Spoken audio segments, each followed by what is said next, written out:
Well, hey everybody, welcome to the very first episode of Talk Your Game with Lonnie Hogan. This is essentially an online live video tutorial process for online poker players. I call it Talk Your Game, where we still focus exclusively on the heads-up match.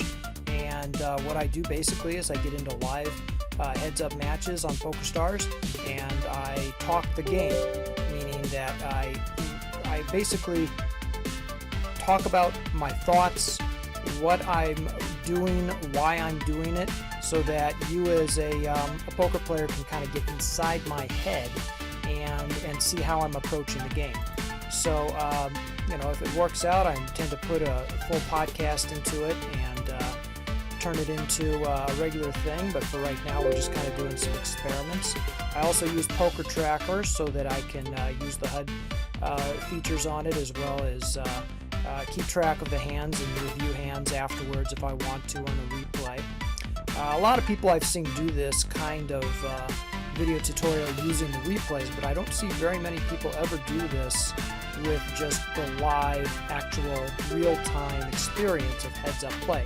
I'm going to focus exclusively on heads-up, by the way. I think that's the best way to teach this game, is to get as much action into as little amount of time as is possible, which is only done when you're playing heads-up. And also, it keeps you engaged in the decision-making process at a much more keen level. So that's what we're going to be focusing on here, and hopefully I can do this in a way that makes it fun. And here comes the first game. So I'm going to pull this up. We're going to be live within a couple of seconds. Okay, at 8-3, you can obviously see I got a terrible hand here. It's one of the worst hands you could possibly have, but I am in position.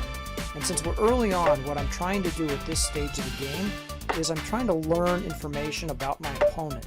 That's the number one goal at this stage of the game. Okay? It's not so much about winning hands or winning money. I mean, that's okay to do too.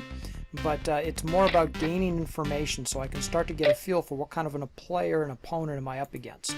So in this stage of the game, I want to raise a little less, and I want to play just a little more conservative. I'm going to call a lot more. I'm just going to play a little bit more of a tight passive approach without being really, really weak about it, because I want to actually play hands enough that, that I can get some good data. Okay, so now ordinarily I would raise with this hand, but I'm not going to raise with this hand right now, simply because, I just want to kind of see how he's reacting more than to things, more than anything else. I might actually win. Nope, didn't win this hand, so no big deal though, because at this stage of the game, the blinds are so small that the information that I can gather matters to me much more so than the chips that I can get. I'll get chips as I get information from this guy, and as I start to get a feel for what he's up to and who he is and what his play style is. I'm already observing a few things about this guy that I'll start to point out here. Okay, so now I just hit top pair. I'm in position. Now this is a key place where now I want to start at this point. I want to test how this guy responds to standard continuation bets. He's already got me down kind of as a weak player, so I'm surprised he called that. Okay, but he folded on the turn, so that makes sense for him to do. You can see we're right there back at equal. I lost the first several hands, not too much worried about it, but then came right back and won the next hand. Now this hand I am going to go ahead and call, even though the pot odds aren't quite there. But with an open-ended straight draw with that, when you got 50%, you're almost there. Implied odds are good. Now here I actually have the odds to call, even though I may very well not be ahead in this game, and probably at this point I'm not ahead. But yeah, we would. Now I actually do want to do this. See, the first 10 hands, this is where, we're at hand 7 now. The first 10 hands, I have a very different style of play than as the game moves on. So, right now for the first 10 hands, it's just about information gathering. So even though I got a pair here, later on in the game I might actually raise with something like that, but right now I'm just not going to do that. So my middle pair here is about all I have, and I'll win some of these hands too. So as you can see, the amount of money that I'm winning or losing isn't really impacted all Now we're at hand number 8. Really hard. I mean, you just, when you get an opportunity as big as this one, you want to take advantage of it.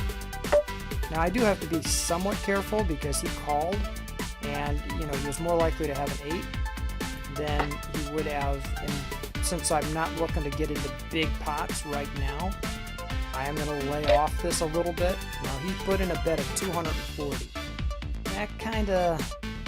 That's interesting. If he has that 8, I'm going to go ahead and chance it here, even though he might have that 8. Oh, he had the 9. Okay, and the queen. Okay, so now I've got a pretty good lead on him, and well, this game could be short because with him making a move like that, well, I've got a pair of 8s. And you know what? I'm just going to fold it out because I want this to go on, and 8s aren't really that strong heads up, where he could have just been playing on tilt, and ordinarily that was probably a call. For right now, I just want to keep playing. I want to get into this game a little bit. We're only 10 hands in. Now this one, I got 4 cards to a flush. I'm in position. It's the king high flush. So these are the kind of hands where, okay, so now he makes a move like that. I don't have the odds for a call here. I gotta assume he's got a 9-7 or a queen that I'm coming into this from behind. The 2 is a useless card, so I'm gonna go ahead and fold. This guy overbets quite a bit. We've already seen him go all in at least 3 times. Now at this point, there were a few hands in. I'm going to change it up a little bit. I want to raise out of position on hands where I think I might actually be able to alter his game. So in this case, I just did that. And at this point here, he's got 38 big blinds to my 63 big blinds. He's playing 82% of hands to my 50, so he's substantially more loose than I am. He's only raising 9% of the time pre-flop to my 36, so he's a loose passive much compared to my tight aggressive play style. So right now with this, I'm definitely going to raise on this one. This is an easy raise because it's 4 to a flush with being in position. He called that. I gotta wonder a little bit about his call. I'm not expecting that he has. I mean, it would be a weird play for him to call or check when he has, he did have a set right now. And if he does have a set, now he's check raising. But it's 120 for a pot that's already got a substantial amount of money in it. I'm ahead in the game, so I'm gonna go ahead and chance it. Which looks like that didn't work out for me. So, I'm not gonna be able to handle any bets on the river. Unless, especially with that, what exactly I was expecting he was going to bet. So now 30 to 37, I'm back being behind a little bit. Not ideal, but nothing to get too worked up about either. Okay, so he keeps making these over bets. $60 in a pot, he makes an over bet like this. I really got to wonder what he's got. I got nothing here that I can call with. It's just a pure bluff catcher, and even there you gotta assume he's got at least an ace high even if he's bluffing like that. I'm gonna fold my junk for right now. We're 14 hands in. I want to play the better pots. So with a hand like this, I definitely want to be aggressive. When you got a good hand out of position, you want to be aggressive because he's much more likely to tolerate your aggression for starters. And at the same time, now this time I want to go ahead and, okay, I was kind of hoping he might bet there, but maybe good he didn't, because if he did have that king. Alright, so I got an ace-9 in position. He gives a little raise like this. This is what I always call an interest raise. All it basically does, it's an obvious call, but it really tunes me in to looking hard at what he's got. So I got to ask myself, is this in the range of cards that he would make that little teeny raise that he made with? And it is, actually, the jack and the king. I got an ace-9, it's kind of, but it's $30 into a 180 pot, so, it's worth it to maybe see another card. 8-9, so he keeps doing these little deep raises, so even though I might lose the pot, 8-9-10, jack, still not enough for the straight. Now he puts in the big bet, so I gotta assume he's got a king or maybe even 2 pair. But there's nothing here that I can call with, obviously. I don't have ace high is all I got. Okay, hands like this are always interesting. Low suited connectors, but out of position. In position, I might play this very different. So he's going in for a small raise. Since we're heads up, it's worth seeing. Okay, and at this point, I don't try to make something happen out of cards like this. You know, even if I did hit a straight, the counteracted by a flush, and the straight was impossible after. Okay, so I see how he played his fives. He put a small raise. I want to take a mental note of that. Small raise in position with a small pair. So now I got a 9-7. Now at this point we're 18 hands in, so I want to start increasing my aggression a little bit. And that's a pretty dry board. I expect he's going to check. He's still playing a lot of hands, and he's still playing semi-weak here, except for his 3-betting. This is a continuation bet.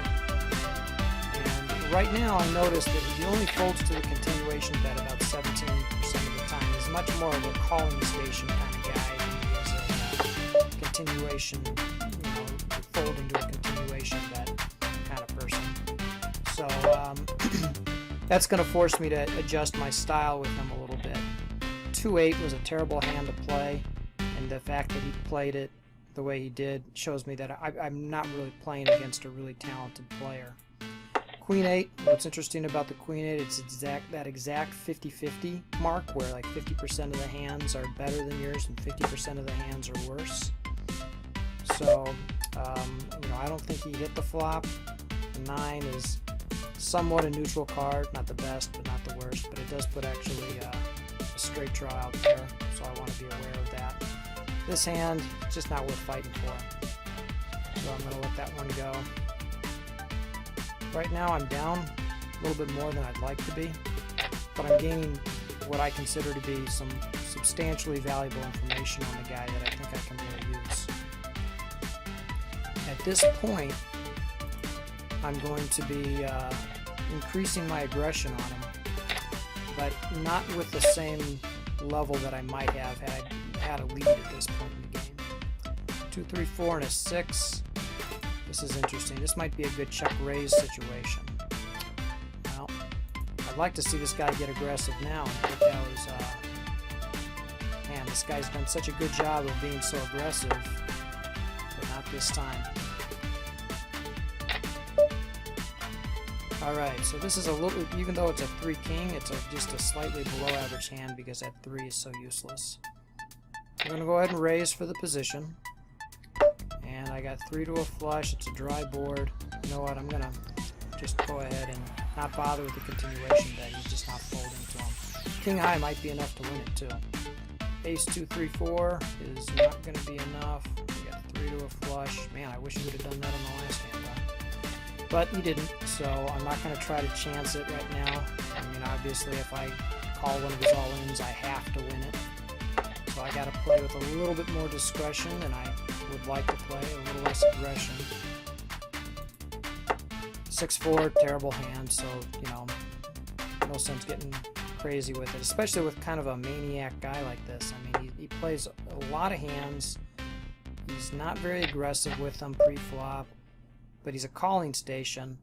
I should be able to beat this guy just by simply playing better poker, playing solid poker, don't raise so much, and just, you know, play the guy with, you know, with solid, sensible skills. I'll get good cards and better hands as much as he will. And when I hit a flop, you know, I can hopefully give him enough rope that he'll actually come in at me. So this is a good check raise situation. So I can probably, here we are again. Now last time I left it alone. This time I'm gonna put a bet he folds naturally. So a little bit better than average hand. And I'm in position, which is in its second advantage. The flop is somewhat dry.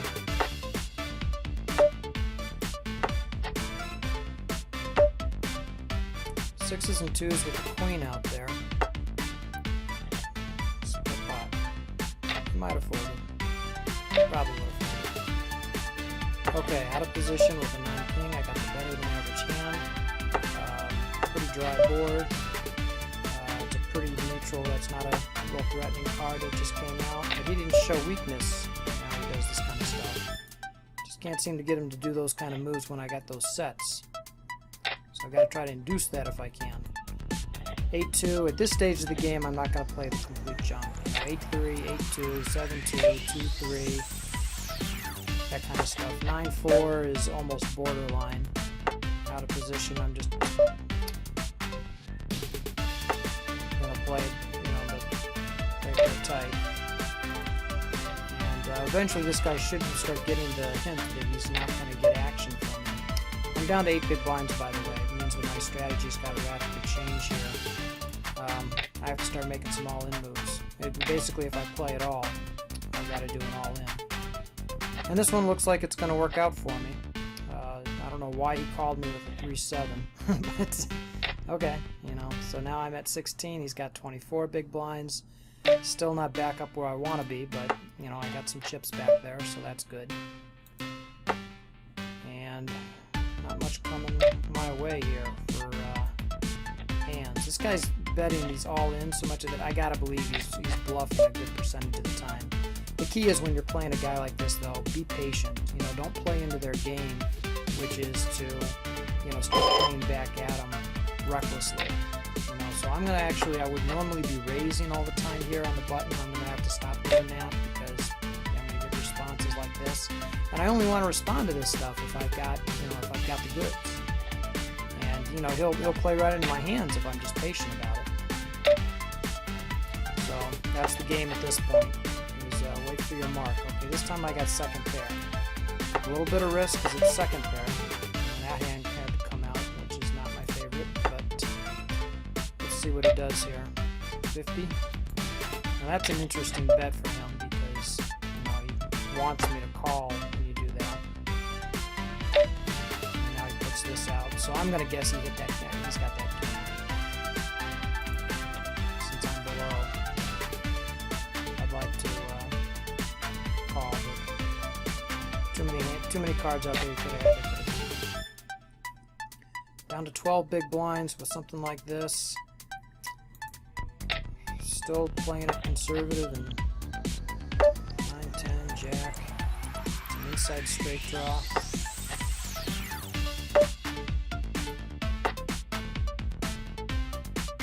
Okay, I just hit the straight. 9, 10, jack, queen, king, ace. I can't be beat, so.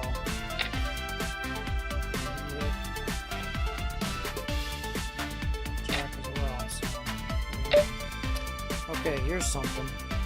I have 6 big blinds left. This is an opportunity to double up. Wish it could have happened without a king popping up there.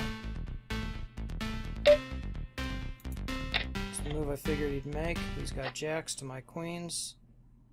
And I hit the queen flush to his jack high flush. Whew. 12 to his 8. Okay. So, I got the advantage for the first time in a long while, but now we're playing with so few blinds that this has become one of these lottery match games. And, I'm just going to have to continue to be patient and hopefully give him enough rope that he hangs himself. This is one of those situations. Hopefully, there we go. I got 2 pair, pretty much obvious call, and he had the 5. 3, 4, 5, 6, 7, 6 of all the cards to come out. What are you gonna do? Okay, so now in this particular situation, I've got 11 to his 9. We're almost 50-50. King 5. Let's see. Let me go back to some raises because it's a change-up that might change his game a little. This is an easy call, pop there. Not necessarily blaming for his move. And there we go. I just won the game. He declines to play again, so that's pretty much it. So, I don't know if this was an example of the best game I could have played, but I'll look at the review and decide if I want to release this to the masses to see. And if you like what you see, you know, definitely put some comments in there. If you see leaks in my game or you think I should make mistakes, or if you have questions that you want to ask, why did I do this when I could have done that? Or if, you know, if you like the way I play and you want to see more of these kinds of live, real-time talk your game type of videos, let me know. I'd love to make more of these. All right? We'll catch you on the next video. Cheers.